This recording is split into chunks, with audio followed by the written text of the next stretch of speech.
Greetings and felicitations.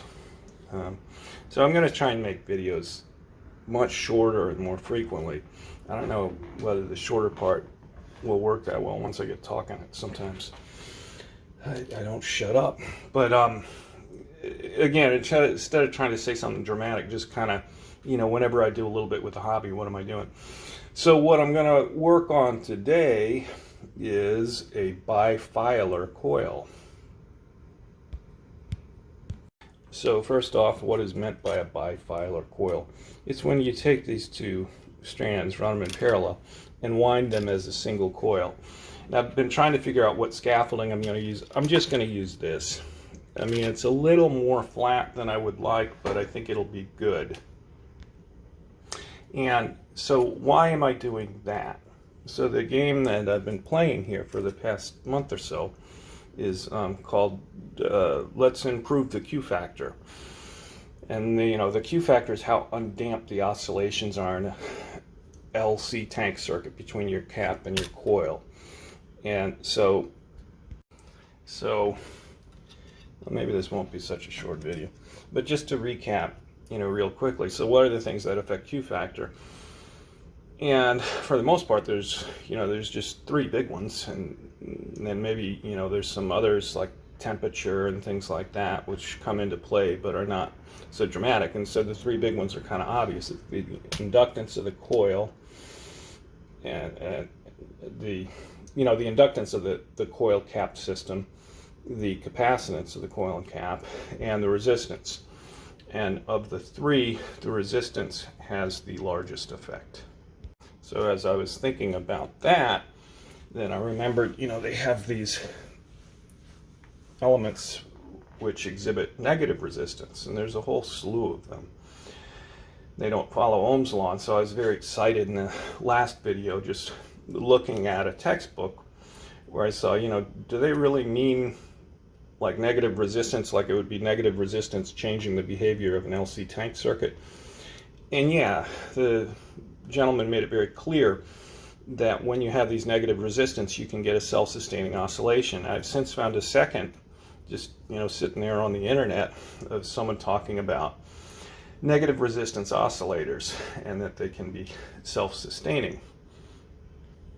So at some point, I want to try to look into negative resistance, but I don't want to do that yet. I mean, it's hard to figure out what exactly do they mean, and am I actually, are they saying what I think they're saying? I mean, they seem to be saying it clearly, but in any event, so the best I've been able to do so far, instead of being able to get it to go from, if you're starting at 10 volts in the cap, to, if it were self-sustaining, negative 10 and then 10, I've been able to get it to go from 10 to about the best I've seen is negative 9.6. And that was with 10 pounds of 16 gauge wire. Now, why doesn't it go negative 10? So the problem that I'm running into, and keep in mind, I'm not, as far as I know, I'm not dealing with any negative resistance, like is probably in the silicon carbide MOSFETs, that would be my guess, or in the cat's whisker galena, however you pronounce it, diode that was in the crystal radio sets, in the tunnel diodes, etc. But I'm not worried about any of that now. So what's the problem that you run into is that as you go with a faster and faster pulse, it gets better, and then it kind of levels off, and then it starts getting worse. And why does it get worse? It gets worse because of skin effect. I'm confident of that now. Previously I was worried about, all the different components. I'm starting to get an idea of how they behave. And yeah, it's skin effect. So with the 16 gauge wire, the thicker your wire, the lower the frequency you can go at before you start running into skin effect.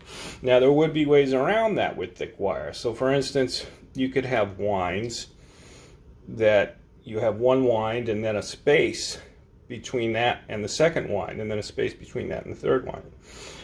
And I don't want to get too carried away, like I know what I'm talking about, but if you look at the picture, there's the picture of like Tesla, and he's kind of got his chin down, and he's got this like Cheshire cat grin going on. And behind him is this enormous flat pancake coil. But you'll notice that the wines are not right next to each other. There's a space.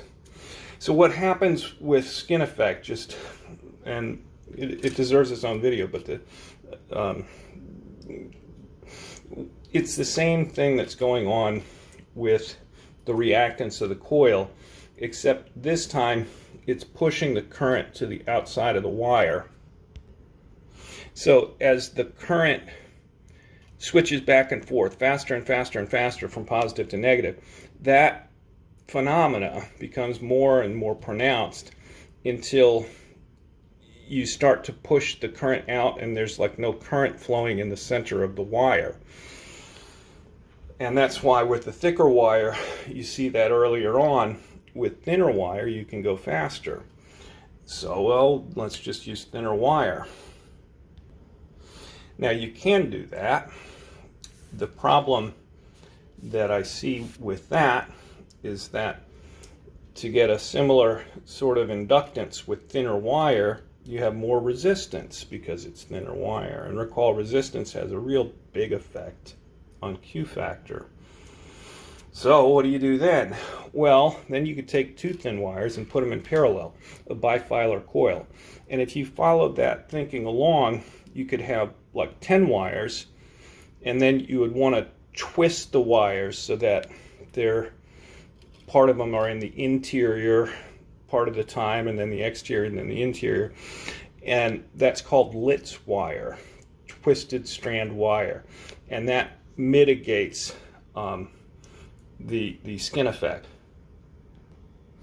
However, if you think about it, if you only got two wires, I mean, does it even make any sense to twist them? I mean, there's not really an interior and exterior as far as I can tell. Closely related to skin effect is proximity effect, which, you know, they're talking about the same thing. But I mean, if you twist it, they're still just always right adjacent to each other. So I think you need to get out to, you know, like 5 or 7 or 9 wines or anything before it even makes sense to twist it as Litz wire. I'm not sure it would make sense with like 3 wires or even 4. So, long story short, this, you know, it was actually this coil, and I recorded it. I mean, I put it in a spreadsheet. I don't think I made a video or anything. But I know how this wire behaves. I've gotten this thing, so I think it would, about the best I saw was about negative 91% or maybe even negative 92 or something, which is not as good as 96%, but this thing only weighs like a pound. So what I want to do, there's like a whole slew of things that I want to look at once I have a bifilar coil. And the first, like the inductance, I think I measured it was around like 13 millihenries for this coil. So when you put it as a bifilar coil, it should be the same number of wines. The shape will be a little different. Like I said, I'm not positive that's the best shape, but it should be in the ballpark of 13 millihenries again.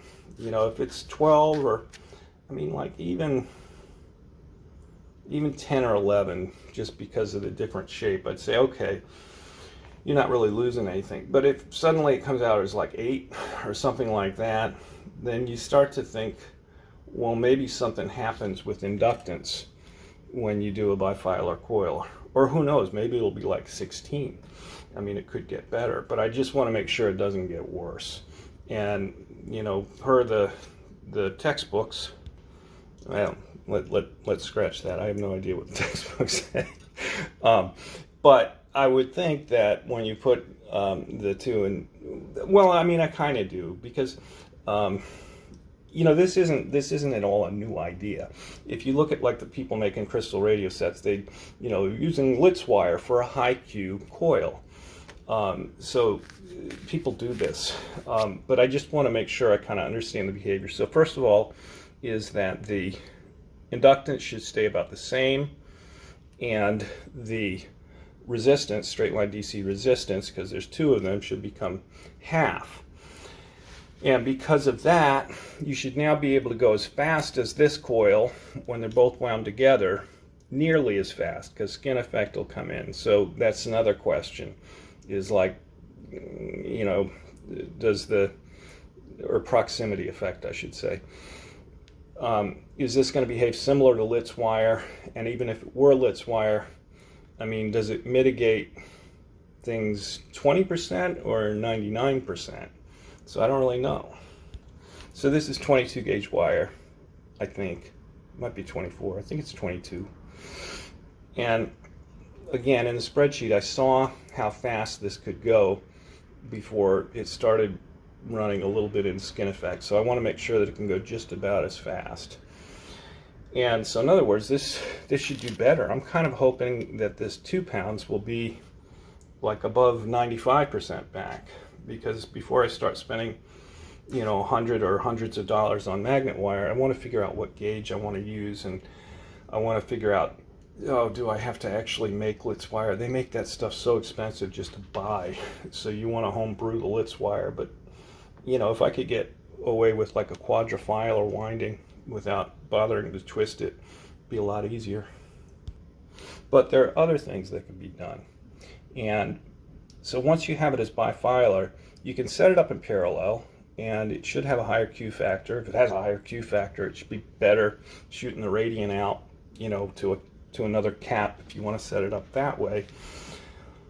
You can also, if you wound it a little differently, make it one wire and have it, what's it called, in a counter wound configuration. So, you know, there's the, again, Tesla patent for a counter wound pancake coil. This wouldn't actually be a pancake coil, but it would be counter wound. So how will that do? And then, you know, but wait, there's more.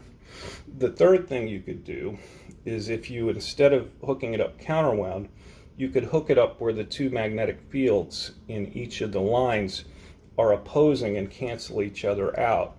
And that's called a bucking coil configuration. Now, if you try and gather the radiant, or if you try and see how far the thing flows negative with the bucking configuration, there's essentially nothing there, because the two inductances cancel out to zero. So it absolutely stinks as a buck boost converter, or if you're trying to take a cap from, say, 10 and flip it as negative as you can, then a bucking configuration stinks. However, there's one question in the back of my mind there that I don't have an answer to yet, and that'll be really fun to get an answer to. And for that, I'm going to have to start spinning rotors again. There's patents. You know, when I was young, I used to enjoy playing guitar and electric guitar and rocking out. But there are things that are called humbucking coils, humbucking pickup coils, and they were very popular on Gibson. They were really popularized with the Gibson Les Paul, and they're kind of different, much different sound than like the Fender Stratocaster, which is, you know, very sharp and tenory, and the Les Paul, you know, you'd hear that more like with jazz and things like that. And the humbucking coils cancel out a lot of the hum from the amplifier and that's coming through from the mains lines and things like that. So it gives a very clean sound. Now, what I'm curious about, now bear with me on this because I could be 100% wrong, but I mean, you think about it, and I've looked at, there's a couple patents for the humbucking coils that were, I don't know, like 40s or 50s, maybe the 60s, but I think probably the 50s. I'll have to look them up again. But you have one coil north facing, right next to it a coil south facing. I think there might be like a magnet involved somewhere or something. And then you got the string that's vibrating back and forth. The string is iron, so the string is magnetic, and so it's, you know, the whole coil is the antenna. You know, it's not like a crystal radio set, but the whole coil is the antenna. So it's ringing back and forth, and that gives you the note. So here's sort of the thing I'm like trying to figure out. So that means that if like a magnet swings past, that it's generate a current, because otherwise how the heck would the humbucking coil pick up the note from the string that's going back and forth?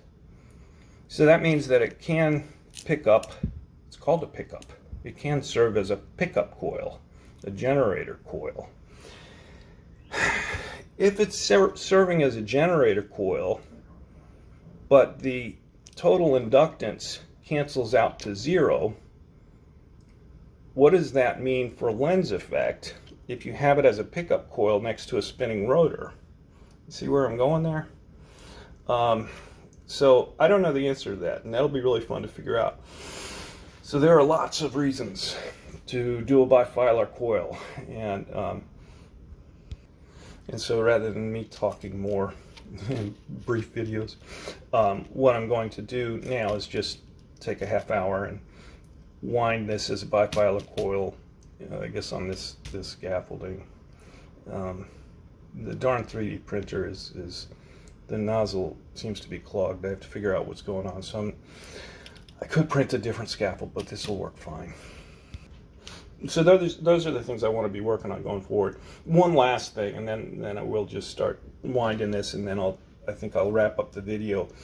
Which, you know, my hope is that this shows a higher Q factor as a bifilar coil, and that it can switch nearly as fast as the single wire. It might be a little bit worse, but I'm hoping it's not dramatically slower.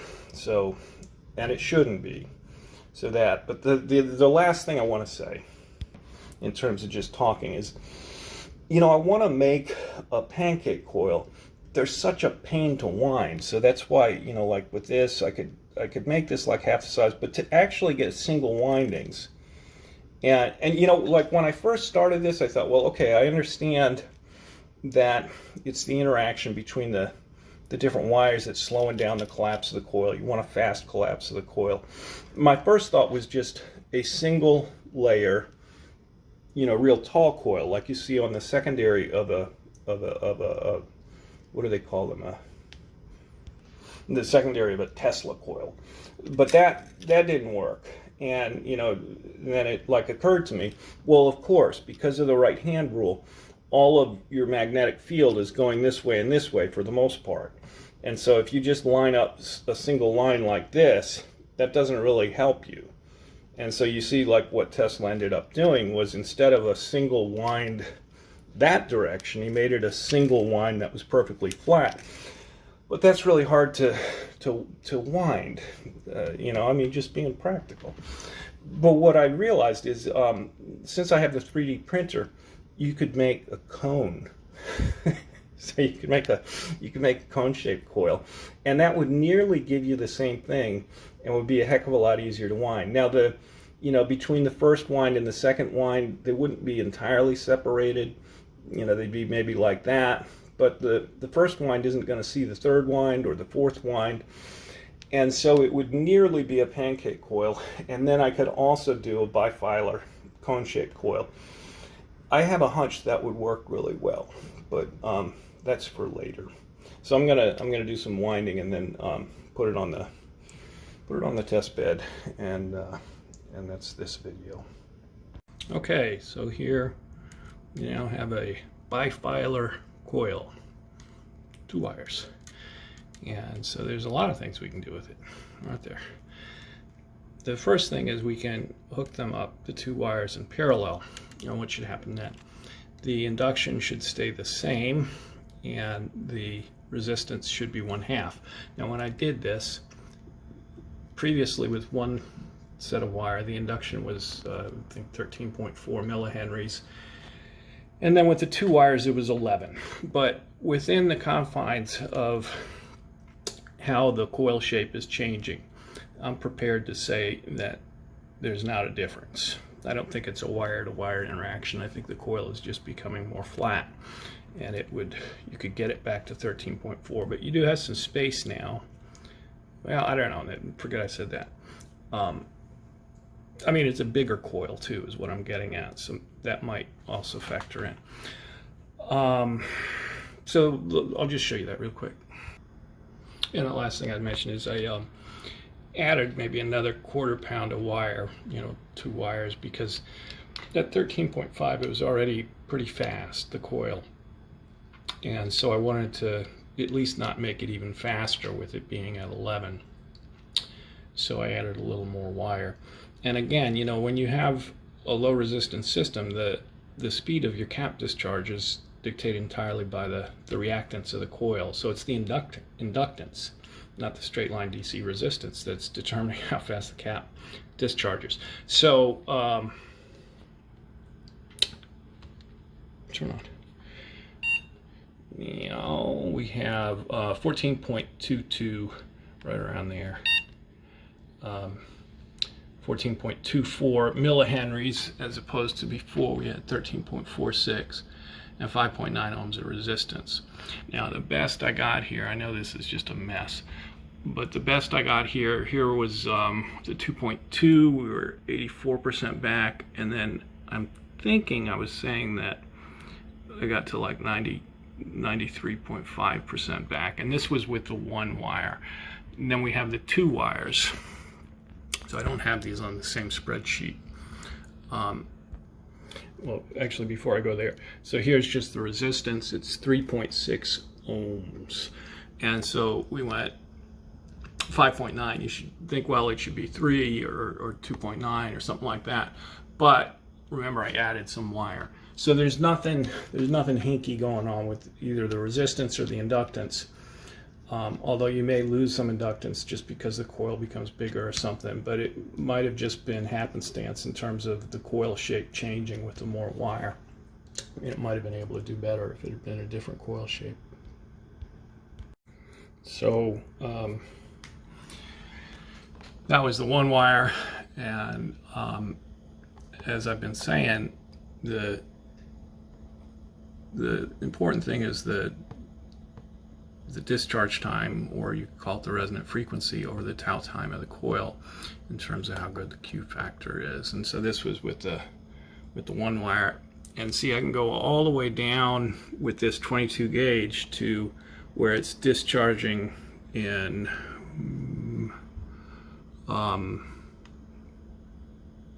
discharge time 117 microseconds. Now I can't go much faster than that because the switch only switches down to the solid state relay to about 80 microseconds, which sounds really, really fast, but I mean, if you think about it, 1 millisecond on, 1 millisecond off would be what, 500 hertz, and so 100 milliseconds on, 100 milliseconds off is only like 5 kilohertz. I can go a little faster than that, but I can't go up to like 100 kilohertz with this setup, or a megahertz or something like that. But up into the maximum speed I could go, things kept getting better. Didn't run into skin effect. Whereas, just to drive that point home, with a 10-pound coil of 14 gauge wire, right around here, you see it going from 9.45 down to 9.4, maybe 9.46, but it's not really getting better. It might be getting worse. Down to 9.23. Now, what's the discharge time? The discharge time is 190. Went from 602, 409, 190. So that's plenty slow enough for the switch. It's not the switch that's the problem. So that's where, with that big 14 gauge wire, you're running into skin effect. Whereas with 22 gauge, I'm going as fast, 100 microseconds. I'm not running into skin effect, and it's actually, it's a pound of wire, and it's better than the 10 pounds of wire. So here I just looked at, the Bifilar coil, and the thing I was trying to get to the bottom of, which I think I did, is, Bifilar isn't Litz wire, so it should work. It should approximate Litz wire, especially, if you got 2 wires. I mean, if you twist it, I don't see how that makes a difference. Even 3 wires, I don't see how it makes a difference. It's not until you get to, 5 or 10 or 12 where there's an interior and an exterior. So, but anyways, so here, let's see what I got. It was just better than the single wire all the way around, and that's because this number was lower for a given cap. And what's the best I did here? So it's just a tiny bit more induction, so it's not much slower. So at a 0.1 UF cap, 120 microsecond pulse discharge time, and that was 9.5, 95% back, with at 5 volts. Might be a little bit better going higher voltage. And then here I tried to go to a 0.02, I put 2 of them in series, 0.02 UF cap, and now it discharges in 52 microseconds, and the switch just couldn't do it. So I'll probably try this with a MOSFET and put this back in and see if I'm still getting improvement. And when you put a MOSFET in, it's not as clean as when you have it opto-isolated. And you want to think of the Arduino as a black box, but there's all kinds of components in there. Plus you have through, what is it? It would be the emitter on an NPN BJT. So for some odd reason, they call that the source on an NPN MOSFET. I would think that would be called the drain, but they don't call it that. They call it the source. But you have a connection back to another ground. And between those two things, and not really knowing exactly how to switch a MOSFET correctly and quickly, I'll have to see if it does better. I think in general, it'll do a bit worse, but if I continue to get improvement down to here, then I can say, well, yeah, with this gauge of wire, you can switch that fast. So I don't know if I don't think there's really any reason to like put it on there and, hey, look, that's how negative it went. But I had 2 questions when I did this. Was one, will it improve with Bifilar? And yes. Now I think with the single wire, best I was seeing was, I don't know, I think 92 or 94%. Like thought that maybe once I saw 93, 94%, whereas now I'm getting 95%. So it improved with the Bifilar. That was the first thing. The second thing, can I still switch fast? And this is as fast as I went there. And again, I can still switch that fast and continue to get improvement. And I can probably switch faster with this wire gauge. I just can't get the switch to go that fast. So as I said, I'll look at it with MOSFET, but then that brings up different problems. So it's sort of like, I have some more of this gauge wire lying around. So it's like, how would you want to do things going forward to try and get more improvement? And if we're stuck with this switch, if I can't get it to work well with a non-opto-isolated MOSFET, and I don't have a good idea how to make an opto-isolated MOSFET switch cleanly, and so on and so forth. So if we're left with solid-state relays, then you want to slow the coil down even more. So how would you do that?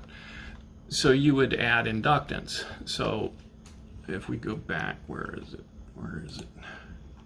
That's not it.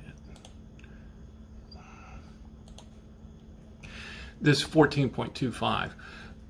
If you quadrupled that, the resonant frequency is the square root of L times C. So if you quadrupled that, everything would be half as fast. Everything would take twice as long.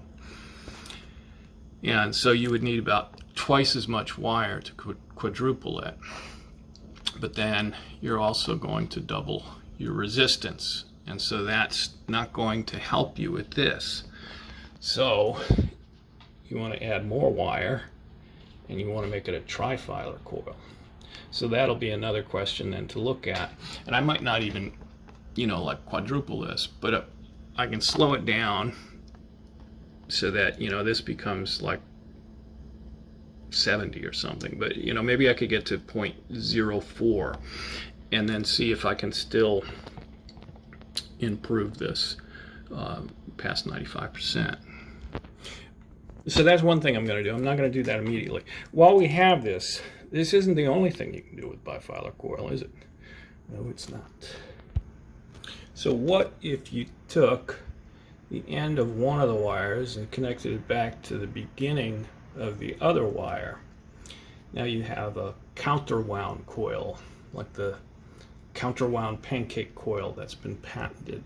So that's a counterwound coil. What happens to the inductance? Before it was 14.25. Now, good gosh, it's 57.02. And so if we just go up here and we say equals 14.25 times 4, 57. So you see the inductance quadrupled. So that's good. And now everything would be twice as slow. So that's a good thing. But what if we see what happens to the inductance? So now the wire is half as thick because it's not bifilar, and it's twice as long. So the inductance is 13.4 from 3.5. So that's very bad. But interestingly, 3.5 times 4 is 14. So it's a little bit less. I don't know if that's just, it's like, are any of these things significant, or is that just the meter? But in any event, so really, if you're talking about resonant frequency over tau time, that sets you back some, and it puts you back to the situation you were in with the single wire. The only thing is everything's twice as slow, so now you can go faster, and when you go faster, things get better. So it is a help if you go with smaller and smaller caps. But in general, you want to avoid this number going up. The other thing I would say, when I had it set up counterwound like that, if people fiddle around in this field, where else have you seen that? You've seen that in the jewel thief circuit. So you could actually make this thing oscillate on its own, setting it up as a jewel thief with the wires connected that way in a single transistor, which would be kind of neat. But wait, there's more. So instead of setting it up counterwound, what if you had this wire comes all the way out to the end, and then instead of shooting it back to the beginning, you send it to this wire, and now it goes back to the start here. So the first question is, what is the resistance? I haven't looked at this yet. It should be 14 again. Isn't that odd?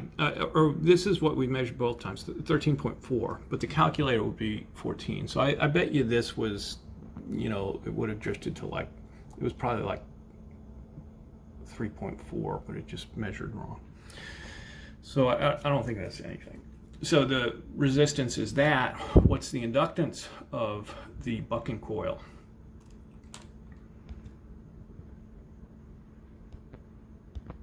So the inductance, which was 14.25 in parallel or 70 in counterwound, is now 0.062 millihenries. So you can't put a cap through there and gather off the radiant spike. And I need to put it in with, no, I know, I've done that before. If you have a cap, it just discharges to zero instantaneously because there's no slowing it down. There's no, again, there's no inductance to have reactive resistance. So that's that. But I want to wrap this up. This isn't something I've tried yet, but I want to try this and maybe we'll see something. So give me a second. Dagnabbit, I have like 2 pre-made full-wave bridge rectifiers, and I can't find them. I swear sometimes I think I'd lose my head if it wasn't screwed on. So I'm going to just build a little bridge rectifier here. Give me a second on that. And the other thing, I'm going to look at also with this, I don't think I'll, unless it's like something dramatic, I won't bother making a video. But this, here we're at 3.5 ohms, and I'm saying how important resistance is. This thing's got a 0.75, let's round it up, call it 1 ohm. This thing has got 0.1 ohms. So if I switch out this switch for this switch, this should get better, and I should be able to do a little bit better than 95% back. So that's the other thing, is can I drop the resistance with this and this coil. I'm not going to wind anything more on this yet. I'm going to move to a different project, which, let me see if I haven't done this. I don't know what's going to happen. And even if it doesn't show anything, that doesn't mean I'm not going to try it. Last thing, there's a germanium point contact diode, and I don't know exactly what to do with it yet, so I'm going to map the amps and the resistance as a function of voltage, because these supposedly have negative resistance, but that's for another time as well. But I just wanted to see that I have them. It's a 1N34. I have no idea what I'm doing. So there's the bridge rectifier. This didn't work, but it didn't work like with any coil. So there's your bridge rectifier. And what I was doing, I was taking this, it's stuck there, but I was taking that, and boom, just boom, boom, boom. And you should see a voltage show up here, and it's not doing it. I mean, there's a little cap rebound there. I have no idea. There's maybe one of the diodes is wrong, or maybe one of these lines is bad, because it didn't work with this one, and it didn't work with that one. But that's something I wanted to get to the bottom of, because if this works as a pickup coil, I mean, you have inductance floating around. It's just one inductance is going one way, the other inductance is going the other way. If it works as a pickup coil, what would that mean for Lenz's law when the two inductances cancel out to zero? So if this thing was spinning around, what happens there? But you see, it's not always so straightforward. That should work. I don't know why it doesn't. But I guess it's sort of a low note to end this on. But this light just comes on. This camera annoys the heck out of me. What I'm saying is I'm sort of multitasking with this coil. So I've confirmed two things: that, just lowering the resistance with bifilar winding leads to an improvement in the Q factor, and that with bifilar, at least, it's imitating Litz wire. You can still switch fast. And I'm going to try it, as I said, at some point with the trifilar. But before I do that, we have all these situations where, I mean, in this case, I've got it swinging to negative 95%. With the 10-pound coil, I think 96 or 97% is the best I've done. But if you just stick like a random coil in there, it's going to switch negative maybe 80%. And wouldn't be hard to get it to switch negative 90%. And we also know that the point where it goes most negative, the cap discharges to zero. When it discharged to zero, the coil went to here, to its highest point. Now the cap's at zero, the coil magnetic field discharges to zero, and when the coil magnetic field discharges to zero, the cap goes to its most negative point. So when the cap is at its most negative point, all of the magnetic field has been in the same direction. Now, if you left it on with the cap, the magnetic field then flips over and reverses direction. So for any sort of pulse motor, I mean, unless you tried to time that, which would be a real bear, that's not going to be real good, because you're going to have a north field and then a south field right after it. And so if you have like a north-facing magnet coming in, and be attracted in and then pushed out.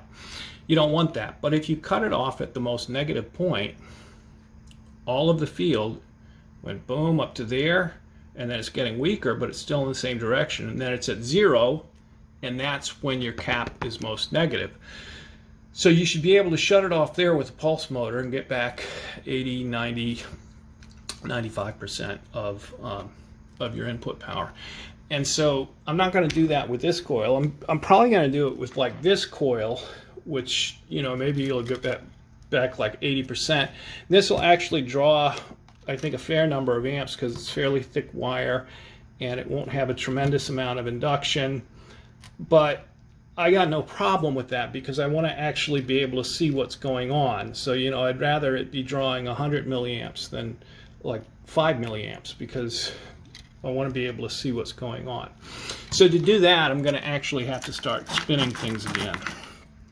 And if all goes well, then we'll be able to see with the cap in and out of resonance a big change in how much energy you're using to spin the rotor.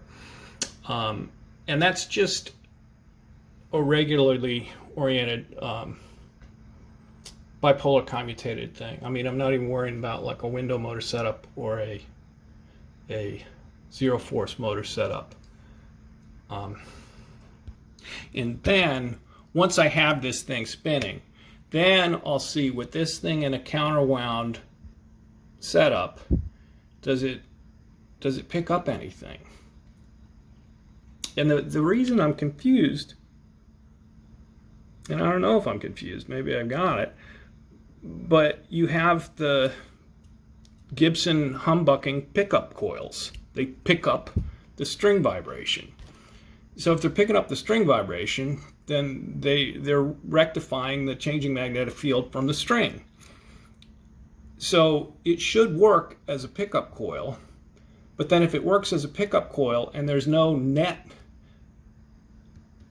inductance, then what does that mean in terms of Lenz's law? So that's coming up. Don't want to miss that one. So that'll be the, I don't know, I would think within a week I'll have that done. Maybe sooner than that. So I was going to make 5-minute videos. All right. I imagine I've talked enough here. But this was good. And now on to other things. Okay, so stay healthy, everyone.